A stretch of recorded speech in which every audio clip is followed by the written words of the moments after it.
नमस्कार, मैं हूं अभय उपाध्याय। प्राइम डिबेट में आपका स्वागत है। पीएफआई एक बार फिर एनआईए के निशाने पर है। आज एनआईए ने केरल में पीएफआई के 56 ठिकानों पर ताबड़तोड़ छापे मारे। ये छापे त्रिवेंद्रम, कोल्लम, पथानमथिट्टा, कोट्टायम, अलापुझा, एर्नाकुलम, थ्रिसूर, पलक्कड़, मलप्पुरम, कोझिकोड, कन्नूर और वायनाड में मारे गए। इससे पता चलता है कि एनआईए की तैयारी किस हद तक थी। लेकिन हैरतअंगेज बात यह रही कि तमाम गोपनीयता बरते जाने के बावजूद कई जगहों से पीएफआई के नेता छापे के ठीक पहले निकल भागने में कामयाब रहे। और इससे एक सवाल यह उठा कि क्या इनको छापे की जानकारी पहले ही मिल गई थी। शक की सुई उठी केरल पुलिस की तरफ, क्योंकि इस बार पीएफआई पर छापेमारी एनआईए ने केरल पुलिस के साथ मिलकर की थी, जबकि सितंबर की कार्रवाई में सीआरपीएफ ने साथ दिया था। ऐसे ही कई सवाल हैं जिन पर आज हम बात करेंगे और इस पर बात करने के लिए हमारे साथ कुछ खास मेहमान भी मौजूद हैं। हमारे साथ सैयद यासिर जिलानी हैं, जो आप बीजेपी के प्रवक्ता हैं। अंशु अवस्थी हमारे पास एक्सपोक्स पर्सन कांग्रेस के, ये जुड़ेंगे हमारे साथ, अभी थोड़ी देर में जुड़ेंगे हमारे साथ। पल्लवी घोष है, सीनियर एडिटर पॉलिटिक्स नेटवर्क 18 और साथ ही एसपी बैद, फॉर्मर डीजीपी। आप सभी का स्वागत है। और सबसे पहले हम चलेंगे पल्लवी घोष के पास। पल्लवी, आपसे ये जानना चाहेंगे कि क्या एक बार फिर से पीएफआई एक ट्रांसफॉर्मेशन की तैयारी में था, जैसा कि जब सिमी पर बैन हुआ था उसके अगले ही साल पीएफआई अस्तित्व में आया था। तो क्या ये मानकर चलें कि सितंबर में जिस तरह की कार्रवाई हुई थी, माना यह जा रहा था कि पीएफआई की कमर टूट गई है, लेकिन एक बार फिर से एक दिन में एक साथ केरल के 56 ठिकानों पर छापेमारी क्या कहता है? क्या ये संकेत देता है कि ये जो ट्रांसफॉर्मेशन की प्रक्रिया है चल रही थी, बाहर से पैसे मिल रहे थे और नए स्वरूप में पीएफआई के वही नेता, वही कार्यकर्ता अपने पुराने ही काम को अंजाम देने के लिए सामने आने वाले थे? बिल्कुल। इनफैक्ट इस बार जो संसद सदन सेशन चल रहा था, ये सवाल हमने बहुत बार गृह मंत्रालय के ऑफिशियल्स अधिकारियों से भी पूछा, गृह मंत्रालय से भी पूछा गया। हालांकि इस पे चर्चा उतनी नहीं हो पाई पार्लियामेंट सेशन के अंदर। लेकिन जब हम लोग ये सवाल बार बार पूछते थे नेताओं से या मंत्रियों से, वो बार बार यही बात हमें कहते थे कि हमें इस बात की चिंता है कि पीएफआई को खत्म कर पाना उतना आसान नहीं होगा। इनका जाल इतने दूर दूर तक फैला हुआ है, कहीं ना कहीं एक कुछ राज्यों में नेक्सस भी बना हुआ है, जहां पे हम एडमिनिस्ट्रेशन की बात करें या इनका इंक्लूजन इस हद तक हो गया है कि अगर ब्यूरोक्रेसी की बात करें, कुछ नेताओं का कहना यह भी था कि ब्यूरोक्रेसी के साथ किसी राज्यों में पुलिस के कुछ अधिकारियों के साथ इनका ऐसा साठगांठ है, लेकिन इनको टिप ऑफ मिल जाता है या फिर से कुछ दिनों के लिए अंडरग्राउंड जाते हैं, फिर से बाहर निकलते हैं, कहीं और स्ट्राइक करते हैं। और कुछ लोगों के तार तो विदेश में भी है। तो यही एक कारण बताया जा रहा है कि क्यों इनके लिए कंट्रोल कर पाना या 100% उतना आसान नहीं होगा। सरकार का कहना है कि हम कोशिश जारी है, हम कर रहे हैं, लेकिन इनके तार कितने नेताओं से, कुछ पॉलिटिकल पार्टीज के साथ, कुछ एडमिनिस्ट्रेशन के साथ ऐसे जुड़ा हुआ है कि हमें इस बात को लेकर चिंता है। और दूसरी बात यह भी है कि ये आज की बात नहीं है, बहुत सालों से ये तार जुड़ा हुआ है, एक तरह से एस्टैब्लिश हो गया है और इसको तोड़ पाना उतना आसान नहीं है। जी पल्लवी, पीएफआई खुद कहती रही है कि 23 राज्यों में उसका नेटवर्क है, वहां बहुत सारे कार्यकर्ता हैं। जाहिर सी बात है कि ये खुद को एक सामाजिक संगठन के तौर पर प्रस्तुत करता रहा है पीएफआई। लेकिन यह बताया जाता है कि केरल के भीतर ही इसके 50,000 कार्यकर्ता हैं, 200-250 से ज्यादा इनके ऑफिस हैं जहां पर कि इनका बोर्ड नहीं होता, बड़े ही गोपनीय तरीके से इसको चलाया जाता है। और पिछली बार हमने देखा था तकरीबन 350 लोगों के खिलाफ चार्जशीट भी दाखिल की गई थी। इन सब के बावजूद एक बार इतनी बड़ी कार्रवाई, ये मानकर चलें कि ये कोई आखिरी कार्रवाई नहीं होगी, क्योंकि जिस तरीके से इनका जाल फैला हुआ है, पुलिस और पॉलिटिक्स का जो एक नेक्सस है, उसमें एनआईए के लिए बहुत बड़ी चुनौती अभी आगे भी है। बिल्कुल, आप एकदम सही कह रहे हो और यही मुझे सरकारी सूत्र भी बार बार बताते हैं। आपने देखा होगा कुछ दिन पहले, मैं कहूंगी कुछ सप्ताह पहले, दिल्ली में भी ये छापेमारी हुई थी। और उनमें से दिलचस्प बात यह है कि एक ऐसा ऑफिस था जो किसी को पता भी नहीं था कि वो पीएफआई का ऑफिस है। यानी कि पड़ोस में जो लोग रहते थे, जिनकी दुकान चलती थी, जिनका बिजनेस चलता था, और वो लोग इस बात से बहुत हैरान थे कि अरे ये तो पीएफआई का ऑफिस है, हमें तो आइडिया भी नहीं था, क्योंकि बहुत मामूली लोग यहाँ आते हैं, जाते हैं, किसी से बातचीत नहीं करते हैं। और यही सब दिक्कत की बात यह है कि जो सरकारी सूत्र बार बार हमें ये कहते हैं कि इनका जाल ऐसा फैला हुआ है, ये बार बार बाउंस बैक कर सकते हैं, विदेश तक जाल इनका जुड़ा हुआ है, नेटवर्क जुड़ा हुआ है। और सबसे खतरनाक बात यह है कि जैसे कि हम बार बार कह रहे हैं, कुछ एडमिनिस्ट्रेशन के लोगों के साथ, कुछ राज्यों में पुलिस के नेटवर्किंग के साथ जुड़ा हुआ है, इसलिए इनको तोड़ पाना बड़ा मुश्किल है। और ये भी जान पाना कि पता चले आपके, मुझे जैसे कि एक मंत्री ने कहा कि मेरे बगल में कोई खड़ा हुआ है, मुझे ये भी नहीं आइडिया मिलता है कि वो पीएफआई का है कि नहीं, वो तो बाद में पता चलता है। और जैसे कि आपने शुरुआत में कहा था कि केरल में ये रेज हो रहे हैं, इस रेज का टिप ऑफ पहले से ही मिल गया, कुछ पीएफआई के सदस्य भाग भी गए, अंडरग्राउंड हो गए। मुझे लगता है ये सबसे बड़ा एग्जाम्पल इस बात का है कि कहां किस हद तक इनका जाल जुड़ा हुआ है और कैसे टिप ऑफ इन लोगों को मिल जाता है। जी पल्लवी, आप बने रहिए हमारे साथ एसपी वैद साहब भी हैं, फॉर्मर डीजीपी, आप जम्मू कश्मीर के रह चुके हैं और आतंकवादी गतिविधियों पर आपकी बारीक नजर रही है, इसका कैसे मुकाबला करें, इसका ये आपको इसके बारे में बहुत ही गहरी जानकारी है। सर, आपसे ये जानना चाहेंगे कि केरल की जो चुनौती है, जहां अब ये अंदेशा जाहिर किया जा रहा है कि शायद पुलिस में भी उनकी पकड़ पीएफआई की ऐसे कि उनको जानकारी पहले से मिल गई। एक तो ये कि इसका तोड़ क्या हो सकता है, जिसका जिक्र पल्लवी भी कर रही थी, और दूसरी बात यह कि जब ये नाम बदलकर काम करना शुरू करते हैं तो क्या सचमुच ये इतना मुश्किल हो जाता है कि जो जांच एजेंसियां हैं उनकी जज से बाहर रह जाएं? क्योंकि जो व्यक्ति हैं, जो शख्सियतें हैं, उसमें जो लोग जुड़े हुए हैं, उनके नाम पते की जानकारी तो होती है जांच एजेंसियों को। अभय जी, जैसे पल्लवी जी कह रही थी, ये बात सही है कि बहुत अरसे से इनका नेटवर्क है और उसमें पॉलिटिकल पार्टीज के साथ अच्छी सांठगांठ है। आप जानते हैं किस तरह से केरला और तमिलनाडु में खास तौर पर, और आहिस्ता आहिस्ता कर्नाटका में, बाकी स्टेट्स में, नॉर्दर्न स्टेट्स में इतना अभी पॉलिटिकल और एडमिनिस्ट्रेटिव और पुलिस के साथ इतनी मिलीजुली बात नहीं है। लेकिन खासकर इन 3 स्टेटों में और सबसे नंबर 1 केरला में बहुत हद तक इसकी इन्फ्लुएंस है, ये हम सब जानते हैं, और उसको तोड़ने में वक्त लगेगा, ओवरनाइट नहीं होगा। लेकिन मैं यहां एक बात जरूर कहना चाहता हूं कि इसमें स्टेट गवर्नमेंट और स्टेट पुलिस को ऑन बोर्ड लेना बहुत जरूरी है। हालांकि आज जो रेड आप कह रहे हैं कि उसकी जानकारी पहले मिल गई, ये शक की जो सुई है वो केरला पुलिस की तरफ जाती है। लेकिन अगर पूरी तरह इसको तोड़ना है तो ये बहुत जरूरी है कि केरला और तमिलनाडु की स्टेट गवर्नमेंट और स्टेट पुलिस को ऑन बोर्ड लिया जाए, और जो आज हुआ है उसका मैटर वहां के चीफ मिनिस्टर साहब के साथ, वहां के डीजीपी की खिंचाई होनी चाहिए, वहां के चीफ मिनिस्टर के साथ और होम मिनिस्टर के साथ टेकअप होना चाहिए, और ये हाईएस्ट लेवल पॉलिटिकल लेवल पे दिल्ली से होना चाहिए कि ऐसी फ्यूचर में अगर हम इसको चाहते हैं डिमोलिश करना तो ये चीज नहीं होनी चाहिए, और अगर होगी तो उन अफसरों के खिलाफ कार्रवाई होगी। ये बात सही है कि इसकी गतिविधियां अभी जारी थी, और जो इसके सेकंड रंग और थर्ड रंग लीडर्स थे वो अभी भी डोनेशंस कलेक्ट कर रहे थे, बाहर से फंडिंग, और इसमें बाहर की ताकतें और जो ऐसी शक्तियां हैं जो नहीं चाहती कि भारत एक सुपर पावर जिस तरफ भारत जा रहा है उसको बनने दिया जाए, और ये उसी की रोक के लिए आप पीएफआई जैसी ऑर्गेनाइजेशंस को, ताकि भारत को डिवाइड किया जाए, पीएफआई जैसी ऑर्गेनाइजेशंस को इस्तेमाल किया जाए, हिंदू मुस्लिम फसाद कराए जाए।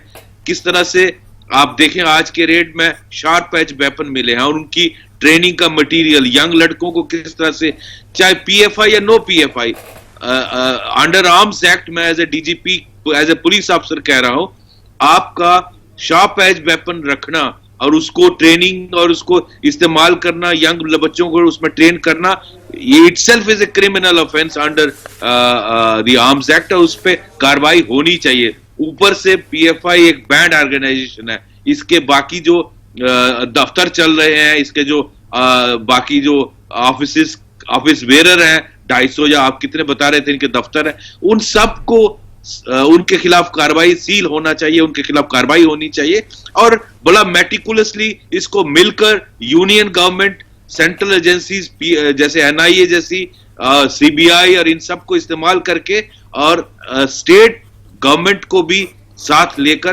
तभी आप इसका वैसे स्टेट गवर्नमेंट ने पिछली बार जब वैसे साहब जो सितंबर महीने में कार्रवाई हुई थी उसके बाद स्टेट गवर्नमेंट ने भी इनके ऑफिसर्स को सील किया था, लेकिन अभी जो आज के जो एक्शन हुआ है एनआईए का और उसके बाद जो सूरत हाल निकलकर सामने आई है, तो इन दोनों के बीच का जो पीरियड रहा है, पल्लवी आपसे जानना चाहेंगे कि क्या कहीं स्टेट गवर्नमेंट जो है उसका पॉलिटिकल विल या एडमिनिस्ट्रेटिव विल आपको लगता है कहीं कमजोर है या कहीं सॉफ्ट है? क्योंकि अगर एक बार इतनी बड़ी कार्रवाई एनआईए की हुई थी, उसके बाद फिर कैसे ये लोग पनपते रहे उस राज्य में, इस पर तो सवाल उठता है। बिल्कुल उठता है। और देखिए, हम जब सरकार से ये सवाल पूछते हैं पार्लियामेंट के अंदर और जो भी स्टेटमेंट आता है गृह मंत्रालय से, वो कभी खुल के किसी पॉलिटिकल पार्टी का नाम नहीं लेते, लेकिन इशारों में कहते हैं कि पॉलिटिकल विल अगर हो तो पीएफआई पे कंट्रोल कर पाना, जो उनका नेटवर्क है उस पर कंट्रोल कर पाना कोई बड़ी बात नहीं। जैसे कि एफपी वैद साहब अभी कह रहे थे, और यही बात हम लोगों को बार बार कहा जाता है कि अगर केरल पुलिस को इन्वॉल्व किया गया था और कहीं से टिप ऑफ हुआ है, तो केरल पुलिस कहीं ना कहीं उच्च अधिकारी उनके जिम्मेदार है कि नहीं। दूसरी बात यह, कौन कंट्रोल कर रहा है पुलिस को? राज्य सरकार। राज्य सरकार किसका है? देखिए, मुझे एक नेता ने यह भी कहा कि हमें ये लगता है कि कुछ राज्य जो वल्नरेबल है, चाहे हम तमिलनाडु की बात करें, लेकिन सबसे ज्यादा पीएफआई का नेटवर्क स्ट्रॉन्ग है केरल में, जहां पे वामपंथी दल का सरकार है, और कहीं ना कहीं वहां पे एक सॉफ्टनेस देखने को मिलता है। हम जब बैन की बात करते हैं, वहां से सबसे ज्यादा रेजिस्टेंस आता है। और ये कंट्रोल पीएफआई पे तभी हो सकता है जब आप पॉलिटिकल विल दिखाएं। आप अगर हिस्ट्री या इतिहास को देखें, जब भी किसी ऑर्गेनाइजेशन को बैन करने की बात की जाती है, जिनके कहते हैं कि आतंकवाद से नाता है या कोई नेटवर्क है, वहां पे उस राज्य सरकार का पॉलिटिकल विल होना बहुत जरूरी है। सिर्फ केंद्र सरकार का कहना कि हम में पॉलिटिकल विल है, हम कोशिश करेंगे, हमारा फेडरल स्ट्रक्चर है और इसी में केंद्र सरकार भी कहती है कि हम ज्यादा जोर नहीं कर सकते, लेकिन हमें सहयोग के साथ काम करना है। कुछ राज्यों के साथ हमें सहयोग मिलता नहीं है। उनका साफ साफ इशारा केरल के सरकार पर था कि वहां पे कोई ना कोई पॉलिटिकल विल की कमी है, जिसके चलते हम पीएफआई पे पूरी तरह से कार्यवाही नहीं कर पाते। जी, हमारे साथ सैयद यासिर जिलानी भी जुड़े हुए हैं, बीजेपी के प्रवक्ता। जिलानी साहब, क्या आपको भी लगता है कि ये जो विचारधाराओं का जो एक टकराव है केंद्र में और राज्य के बीच में, ये कहीं ना कहीं एक जो इसमें एक गैप ऐसा उत्पन्न होता है, खाई ऐसी पैदा होती है, जिसमें पीएफआई संगठन जैसे संगठनों पर कार्रवाई होती है, लेकिन पूरी तरीके से इसको खत्म नहीं किया सकता है?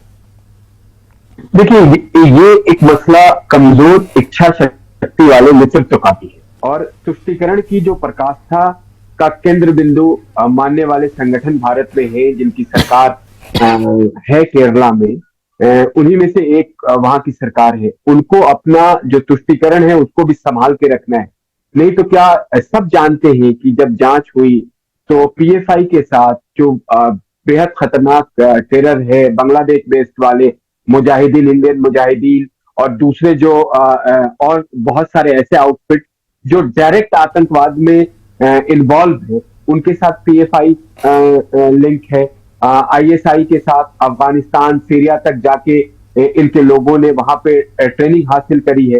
तो ये क्या केरला की सरकार को नहीं मालूम है? ये मालूम है, बट वहां पे कहीं ना कहीं एक कमजोर इच्छा शक्ति और वोट बैंक, ये बहुत बड़ा कारण है। और आप देखिए कि पीएफआई के जो काम करने का तरीका है अब बिल्कुल बदल गया है।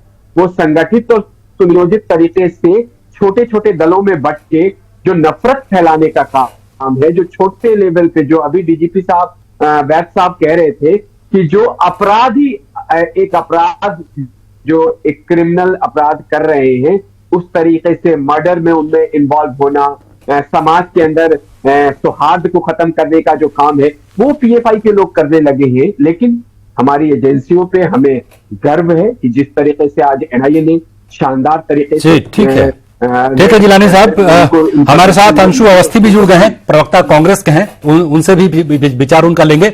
लेकिन अभी एक छोटे से वक्त का ब्रेक है, उसके बाद लौटेंगे और फिर पूछेंगे अंशु अवस्थी से कि कांग्रेस भी क्यों ढुलमुल रवैया अपनाती हुई दिखती है पीएफआई के ऊपर जब एक्शन होता है तब। छोटा सा ब्रेक।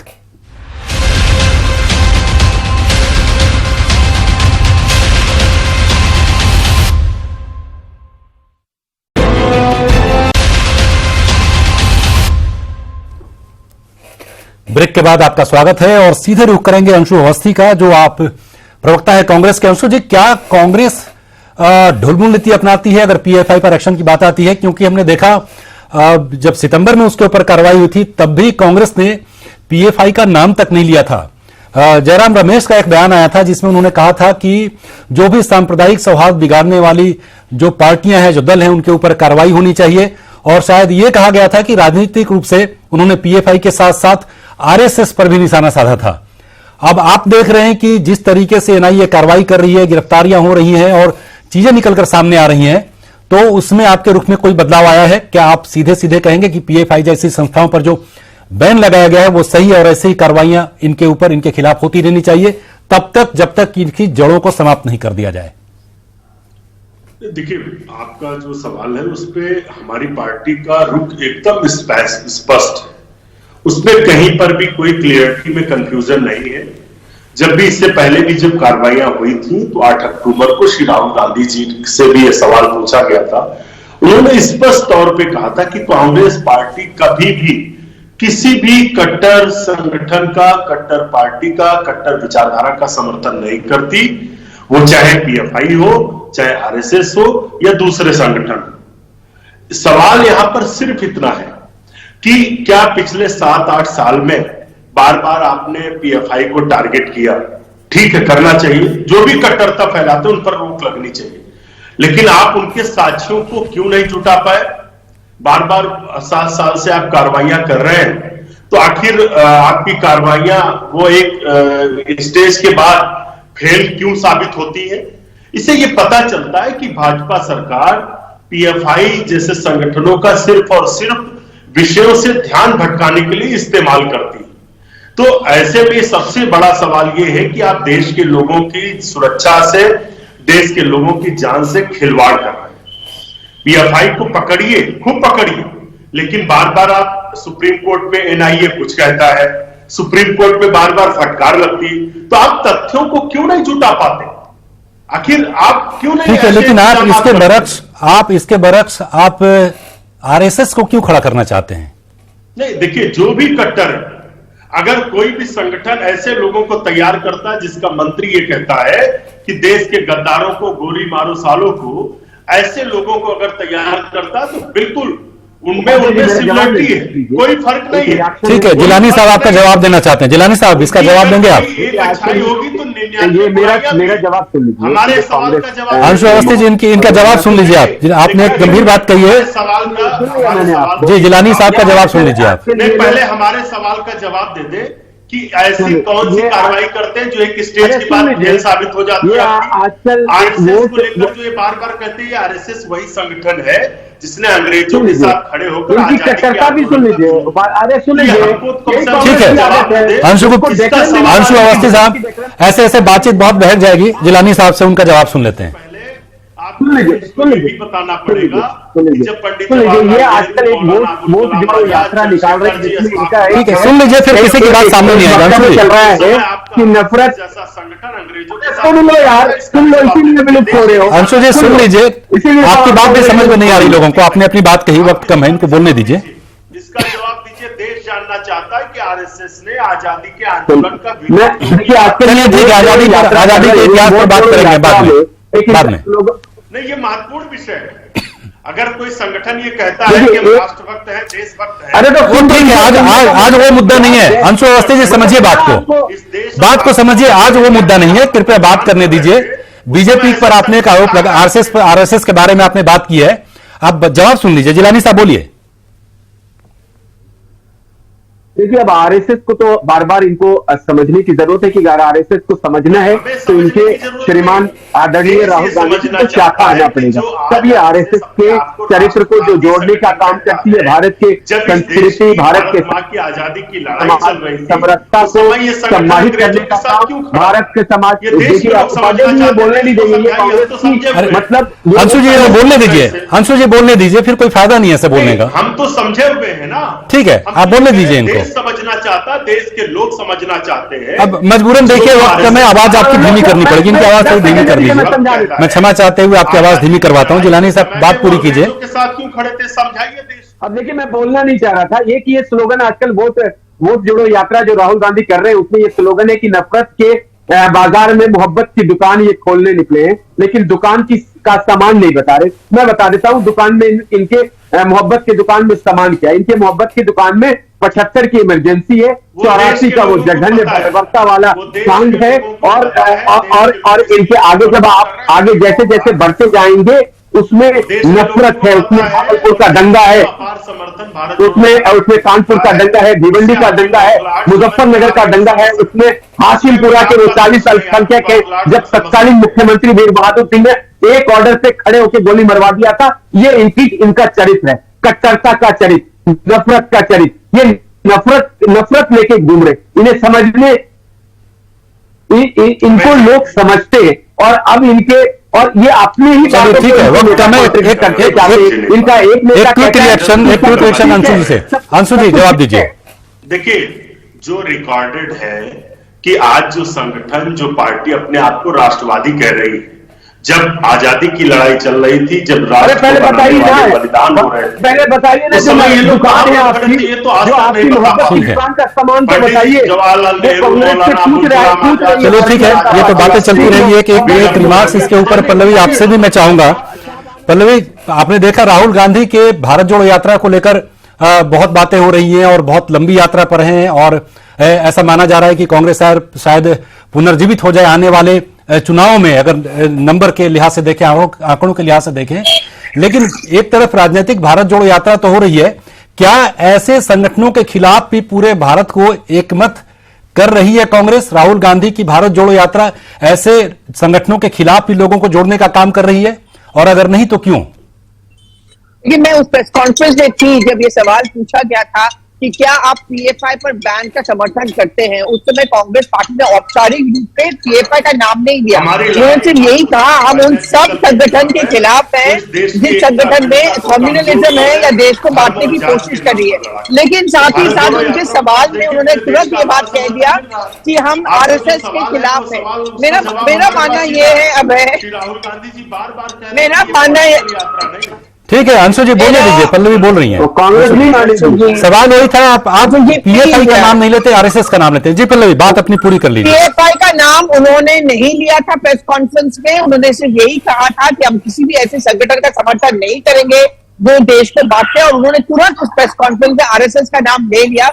हम लोगों ने बार बार सवाल यही पूछा कि हम सवाल तो पीएफआई पर पूछते हैं, आप आरएसएस को क्यों खींचते हैं। प्रॉब्लम यह है कि कांग्रेस पार्टी ने अपना पूरा भारत जोड़ो यात्रा का अगर आप टैगलाइन या स्लोगन देखें, वो स्लोगन उनका साफ ये है कि हम उन ताकतों के खिलाफ है जो देश को तोड़ती है। और बार बार हर भाषण में कांग्रेस के नेता राहुल गांधी ये बात उठाते हैं कि आरएसएस देश को जोड़ नहीं रही है, तोड़ रही है, इसलिए हम आरएसएस के खिलाफ हैं। और यही मुझे सरकार की तरफ से किसी ने कहा था कि यही एक कारण है, पॉलिटिकल विल कभी टिकता नहीं है, तो हमारे लिए इसको कंट्रोल कर पाना या खत्म कर पाना शायद उतना आसान नहीं हो। जी बिल्कुल सही, ये बहुत बड़ी चुनौती है, और हम देखेंगे कि किस तरीके से जो हमारी जांच एजेंसियां हैं, जो सुरक्षा एजेंसियां हैं, किस तरीके से काम करती हैं। आज हमारे पास इस बहस में इतना ही वक्त है। आप सभी का इसमें शिरकत करने के लिए बहुत बहुत शुक्रिया। तो प्राइम डिबेट में आज इतना ही, और आप बाकी खबरों के लिए देखते रहिए न्यूज़ 18 जम्मू कश्मीर, लद्दाख और हिमाचल। नमस्कार।